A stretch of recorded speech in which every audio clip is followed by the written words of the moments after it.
Development इसलिए लिया है, द रीज़न इज़ बिकॉज जो सोल्जर्स के पास जो स्किल्स होते थे, अच्छे खासे स्किल्स, उनको हायर पोजीशन दिया जाता एंड उनको वॉर्स के लिए भी रेडी किया जाता। सो ओवरऑल हमारे वैल्यूज़ है transparency and accountability, resourcefulness and organisation and recruitment and selection.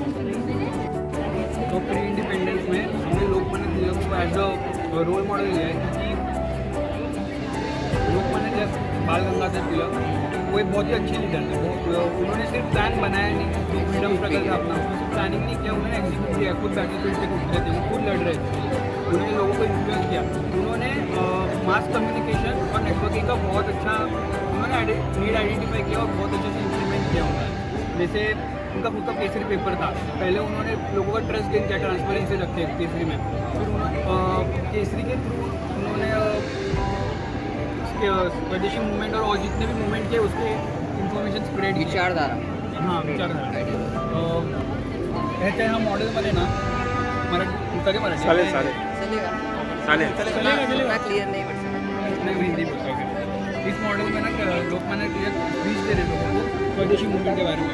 बीच में जो आग है वहाँ पर गुड जल रहे, ब्रिटिश गुड जल रहे, अच्छा और साइड में लोग सपोर्ट कर रहे हैं। चरखा सेल्फ रिलायंस को सिंबलाइज कर रहे हैं। तो मतलब यही है मेन बताना यही है कि फ्रीडम मतलब हम मैनेज कॉर्पोरेट से लेके फ्रीडम स्ट्रगल तक हर जगह मैनेजमेंट मैनेजमेंट अच्छा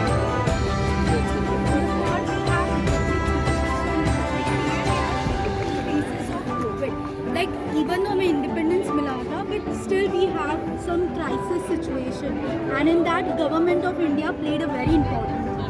So हमने example दिया, recent example of COVID. We all know there were 3 phases of COVID, right? Phase 1, phase 2, phase 3.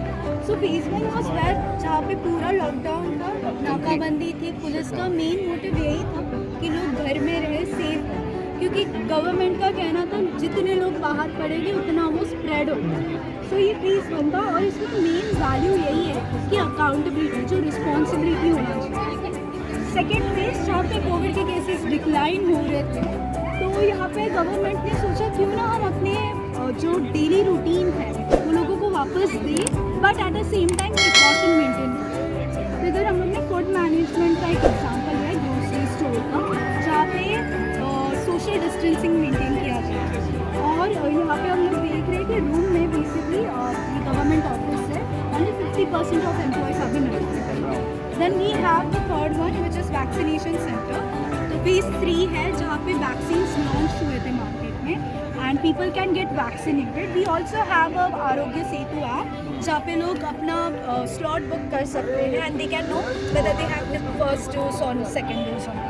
So overall देखा जाए तो यहाँ पे मेन फोकस था कि लोगों की सेफ्टी इंश्योर करें।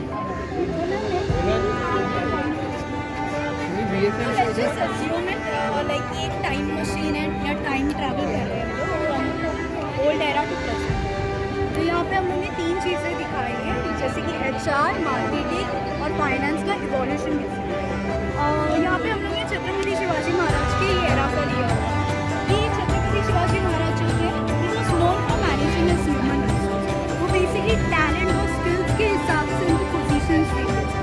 बट रिसेंट टाइम्स में ना एक HR एक कंपनी का जो है वो लिंक्डइन या फिर हम बोल सकते हैं इंडियन मार्केट, यहाँ से वो लोग वो पर्सनस को सिलेक्ट करते हैं in order to get a right person at a right position. Stopping then we have marketing. So olden times में मार्केटिंग थोड़ा बाजार्स होते थे, वर्ड ऑफ माउथ रहता था या डायरेक्ट मार्केटिंग, जो कि अभी भी है, बट ना आजकल डिजिटल मार्केटिंग हम बोल सकते हैं, या फिर सोशल मीडिया मार्केटिंग है, कम्युनिटी बिल्डिंग है, इन चीज़ों का थोड़ा यूज़ ज़्यादा बढ़ गया। तो टेक्नोलॉजी के हिसाब से चेंज हो गया था। उसके बाद वी हैव फाइनेंस, तो इस एरा में बार्टर सिस्टम चल रहा है, same way मुद्रास and gold and silver coins ये चल रहा है। बट इधर बेसिकली अभी करंटली हम मुद्रा यूज हो रही है। नहीं, मतलब उसके पहले भी, बट अगर हम इधर बोले तो यहाँ पर इतना जिनके पास cash only one, so we are totally dependent on Google Pay, right, digital pay. तो that's the main focus. And plastic में we are making use of debit cards, credit cards, right. So ये evolutions में हमें कुछ changes दिखेंगे, even तो technology के हिसाब से चीज़ें चेंज हुई, जो मेन वैल्यू है वो वैसी की वैसी। And at last we have Maruti Suzuki. So over here, if you guys know, retail management एक कोर्स प्रोवाइड करते हैं, राइट, हमारा कॉलेज। तो उनका टाइप है with Maruti Suzuki India limited.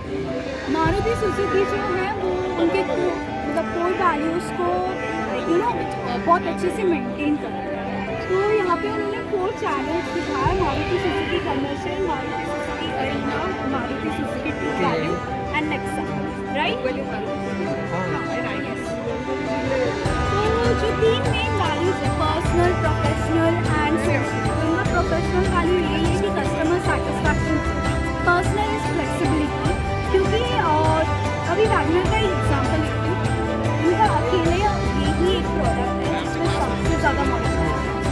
The reason is because ये अफोर्डेबल भी है, एंड सेकेंड ये चेंजिंग नीड्स को ना मीट कर रहा है, दैट्स। एंड द थर्ड, अभी फॉर एन एग्जांपल अभी जो मॉडल है वैगनर का, वो न्यू मॉडल थोड़ा इससे पहले ना वैगनर की कार्स को डब्बा बोला जाता था, बट अभी का जो आया है way more better than the old. Same way इनका शीप चाहिए आपको, और इसमें सारी चीज़ें तो नहीं मिलती। And at last social value. So social value इनका ऐसा है कि ये लोग ने टाइप किया है NGOs के साथ, ताकि ये लोग रोड सेफ्टी की अवेयरनेस दे सकें, ट्रेनिंग भी देते हैं कि कैसे कार ड्राइव करना है।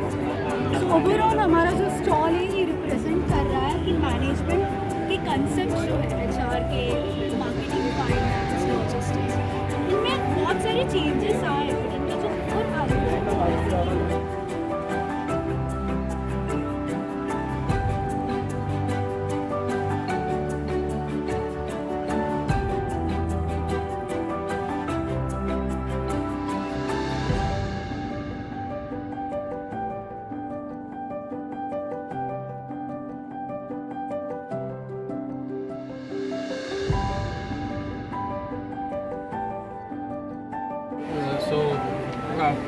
First of all, what comes in your mind when you see this model? Mahatma Gandhi. Mahatma Gandhi. So Mahatma Gandhi had the vision that the India should be self-reliant and a free nation. So our inspiration, Sri Ghanshyam Das ji, they also believed that India should be self-reliant and should be free. So he established Birla Group Manufacturing Company in 1990 in Calcutta. The main aim of establishing this was not just to earn profit, but to provide employability to the people. And as you all know, if a person earns money, then he is self-reliant. So when an industry gets set up, many people get many people get employed, and ultimately the nation gets self-reliant. Then we come to BITS planning. So we know that education plays an important role in making a country as well as an individual self-reliant. And Shri Ghanshyam Das Ji Birla himself knew the power of education. So he established BITS Pilani, Birla Institute of Information and Technology, which is in Pilani, Rajasthan. The main aim of establishing this institute was just to increase and was to foster the young minds with the thoughts of innovation. And as you all know, if youth of the nation is engaged in innovation, then ultimately the nation also And previously, as I told you, that Ghanshyam Das Ji Birla had a nationalist thoughts that he thought that India should be self-reliant. He not only participated in the freedom struggle, he also supported it financially and also dedicated Birla Bhavan in that struggle. Where Birla Hall played a crucial role because all these leaders came together and discussed their ideologies, that how we can just make our country free from Britishers. And as we all know that how our country became free. Thank you. तो guys अभी ये हमारा जो दिन है finance day का ये ख़त्म होने आया है, वाइंड अप हो रहा है, सारी चीज़ें आप देख सकते हो कैमरा में उधर बस हो ही रहे और दुख भी हो रहा है, काफ़ी मज़े आ रहे थे हफ्ते भर। तो एक तो रोज़ा, ऊपर से इतना थका होना, पूरा कमर पैर इतने सब दर्द इतने हो रहे हैं ना, पूछो मतलब क्या ही बोलूं। एक तो था वो भाग्य फटाक से इतना उसको रोज़ा लगा, निहाल याद है ना वो जो कोट पहनता है, सिर्फ रखता है पहनता नहीं है वो चलो ये था हमारा आज का दिन। गाइस अगर आपने अभी तक चैनल को सब्सक्राइब नहीं किया है उसको ना सब्सक्राइब करो और लाइक करो, कमेंट करो, शेयर करो फटाफट, और इंस्टाग्राम पे भी कर दो। चलो मिलते हैं ऐसे इंटरेस्टिंग, बाय, अल्लाह हाफिज़।